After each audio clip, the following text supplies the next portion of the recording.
What's up, everyone? Jeremy here from the Quartering. I hope you're having an absolutely wonderful day. We've got some interesting information dropping later. You may see that information before, we've got the list, allegedly. Flight logs, we've been promised new names. I remain skeptical about us getting new names, but we'll have to wait and see, I suppose. But the foreign press or the media has been all upset. They've been melting down. That Donald Trump has said, hey, I'm tired of letting liars in the room with me. Now, nothing is stopping these individuals from being able to report on Donald Trump. The Huffington Post, Reuters, the foreign press, they can all report on him. They don't have to be in the room with him. There is no right. They don't have a right to be in the room with him. It is not a First Amendment issue. Donald Trump also rolled out some brutal new tariffs. And I'm going to discuss why I think that it's going to be a rocky road, but ultimately this is the right move for America, and why we might have to take a little bit of a pummeling here in the short term. The White House kicked the Huffington Post, Reuters, and a representative of the foreign press out of the traditional, quote, pool Wednesday, making good on Press Secretary Caroline Leavitt's pledge to pick which outlets to cover the president in confined spaces. Again, they haven't been kicked out of the room, for press conferences. They haven't been blocked from his Twitter or his Truth Social. They haven't been blocked from his press, his press releases or, covering any of that stuff, or his rallies or any of this stuff. None of that. Like, just these close confined spaces where you only have a few people allowed in the room. Let me ask you something. I want to ask all the reporters who are melting down about this a very simple question. I'd love to hook them up to a lie detector to ask them this. First question would be, why do you lie? But secondly, I would say, listen, in good faith. Let's say you had a small apartment and you could only invite so many people over. And every time you invited Mary or Tom over, they went around town deliberately misinterpreting things that were done at that party or said by you. Say you had said the sky is blue, and you find out they're going around town saying that you're crazy, and you said the sky is orange. Then you have hundreds of people coming up to you all day long saying, why did you say the sky is orange? Why did you say the sky is orange? Do you hate blue? Why do you hate blue? All this kind of stuff, right? Would you keep inviting them over? Especially if they kept doing it for the last 8 to 10 years? For me, it takes like one time to lie about me to get cut out of my circle. These people they're throwing their hands up. They're literally doing the sticking a stick in the front bike tire, falling over their handlebars thing and saying, how could this have happened to me? The White House kicked the Huffington Post, Reuters, and a representative of the foreign press out of the traditional pool Wednesday, making good on Press Secretary Caroline Leavitt's pledge to pick which outlets cover the president in confined spaces. Ahead of President Trump's first cabinet meeting, the 3 reporters were told they were not allowed to join the rest of the pool by press aides. They were banished alongside the Associated Press reporter, photographer, who were ousted from the pool indefinitely earlier this month over the wire service's refusal to use the term Gulf of America instead of Gulf of Mexico.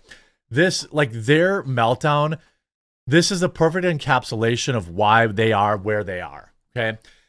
These people said, hey, we're reporters. We report the news. We're supposed to be in there. Okay, the news is that the Gulf of Mexico has been renamed to the Gulf of America. And then they say, well, we're going to keep calling it the Gulf of America. I'm sorry, the Gulf of Mexico. It's literally my example from earlier. I should have just used the Gulf of America as the example because everybody gets that. Why should you be allowed premium access to the president when you're going to lie about the things that he said? And there are very few other people in the room to counter that lie. If you're one of 4 people in the room and you lie, and there's only 1 or 2 other people who might say, hey, you're lying, that's not good for the president. You can just willingly continue to lie about him. Huffington Post longtime White House reporter, SV Date, told the Daily Mail that the White House was aware ahead of time that he was scheduled to serve as a representative for print outlets. Yes, I know hockey. By the way, everyone who's asking, who's worried, Huck is doing much better today after his seizure yesterday. He seems relatively normal, but he seemed normal 10 minutes after the seizure too. So I spent most of the night just every time he made a noise, turning my flashlight on and checking on him. So I'm a little tired today. But Huffington Post said that he was scheduled to serve as representative, newspaper and online, for events at the White House on Wednesday. For decades, the White House Correspondents Association, a membership organization pool made of journalists from an array of outlets, determined for a rotation of the daily pool. On Wednesday, instead of allowing Date to join the pool, the White House had a reporter from Axios take his place. By the way, Axios is no better. They're just about as bad in terms of the lies. You know, they're just about as bad. The number of times the Obama White House, I will say this, I've been pulling for 10 years since the Obama administration. Date told reporters in the briefing room, the number of times that the Obama White House and the Trump White House, Biden White House and Trump White House too, in the times that I've been pooled so far, have asked for a mistake to be corrected by one of my pool reporters. Zero, none, never, he argued. Well, I don't really understand how that's an own. Like, where's the own there? You should be correcting your errors. And if the president or the White House is asking you to correct your errors, you shouldn't be acting like a petulant child. It's not about accuracy. It's not about competence. And I'll let them explain what it's about, said Date, who penned a book about Trump entitled Useful Idiot. So why would he be allowed in the room? This whole, like, stomping their feet around and acting like, you know, they're supposed to be in there and they're being robbed of their rights is insane. It's just not it's not reality. White House Press Secretary Caroline Leavitt later expressed that HuffPost would remain in the White House's pool. Axios' spokesperson Jake Wilkins told DailyMail.com that the outlet had not been informed about any circumstances under which the pool slot became available. We had nothing to do with the decision. It's not like Axios covers Trump favorably. So you can throw that right out the window. They're saying, oh, well, he's just replacing all the real reporters with reporters that cover him favorably. Well, that's not true. We know that's not true because Axios lies about him constantly.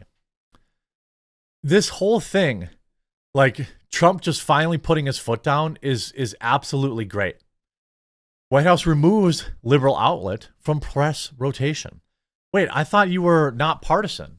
What do you mean liberal outlet? So the media's melting down, saying, HuffPost got an email from press wrangler Allison Schuster asking which reporter would take the organization's spot in the pool. Hours later, SV Date, HuffPost, Washington White House correspondent, got a text from Schuster saying, hey, sorry for the late notice, but we actually can't fit you in the pool tomorrow. Schuster said at 5:59 a.m. He got another text identifying a different publication that would serve as the print pooler. I think this is great. By the way, the left is making up this story that, this has never happened in the history of history. Well, the Biden White House changed White House press pool, cutting off more than 440 reporters' credentials. The Trump administration said it will restore White House access to reporters who lost it under Biden. So the Biden administration had cut off access to 440, and none of these people stomped their feet and cried about that, did they? Nope, they didn't. They all said, this is normal. But the second Trump does it, they're like, by the way, 440 of them. Not one, 440. The White House will now oversee which outlets will be part of the White House press pool rather than the White House Correspondents Association, the White House press secretary said. Legacy outlets who have participated in the press pool for decades will still be allowed to join. Fear not, the White House press secretary Caroline Leavitt told reporters during a briefing on Tuesday. But we will be offering the privilege to well-deserving outlets who have never been allowed to share in this awesome responsibility. I don't see what's wrong with that. Why can't YouTubers who do more who do more honest reporting be in there? You know what I mean? Like, why can't, I don't really understand why that's a big deal. Like, they're mad. They're mad that other people are getting a chance. Well, they don't get to control the information. I thought they were complaining about that. Trump versus legacy media, White House overhauls press access. Critics call it a threat to free speech. It's not. It has nothing to do with free speech. Meanwhile, Trump will now impose additional 10% tariff on China. He's talking about tariffs for the EU. I support all of it.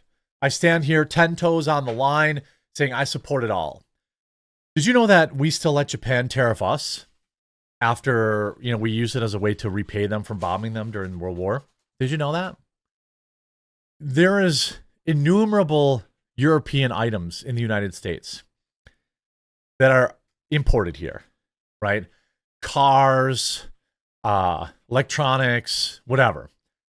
There are innumerable items in the United States that is not allowed to be sold in Europe. For example, try buying a Ford F-150 or Ford Raptor or, a lot of the Ford vehicles or whatever in Europe. Can't do it. But they can get BMWs here. You can get Mercedes here. You can get whatever foreign cars, Ferraris. You can get all that stuff, right? So the reason these tariffs get put in place is so that they come back to the negotiating table. And then we have a real conversation about, hey, you can either move your production to the United States, which provides Americans jobs, which is good, or you can pay this tariff on your product, or you can remove the tariff on our products. There are a million directions that these tariffs can go that will be good for the American people. There's going to be some uncertainty. I looked at the Dow Jones today. It looks like even with these tariffs, it's about even. I think a lot of people are a little worried, about where this is going to go because, even me, my stocks haven't been doing great, but I just decided I'm going to leave it rather than try to play the volatility because I think that tariffs are good. They can write, the U.S. economy shows signs of strain from Trump's tariffs. What? The tariffs never even went into place. What are you talking about, New York Times? Trump signals Canada, China, and Mexico tariffs could take effect next week with reciprocal duties planned for April. Good. You know that these tariffs are never going to go into place. It's a negotiate. It's like everybody knows this, especially in the press, but they're still reporting it like heavens to Murgatroyd. This is going to destroy the U.S. economy. What happened when he put the tariff in Mexico and Canada? What happened? Was it 8 minutes before they folded and came back to the negotiating table? These tariffs are a good thing. You have to give Trump some leash on some temporary unpleasantness. Long term, it's going to be great. I hope you enjoyed this video. If you did, make sure to leave a like on it. If you haven't yet, please subscribe or follow down below, and we'll talk to you again real soon.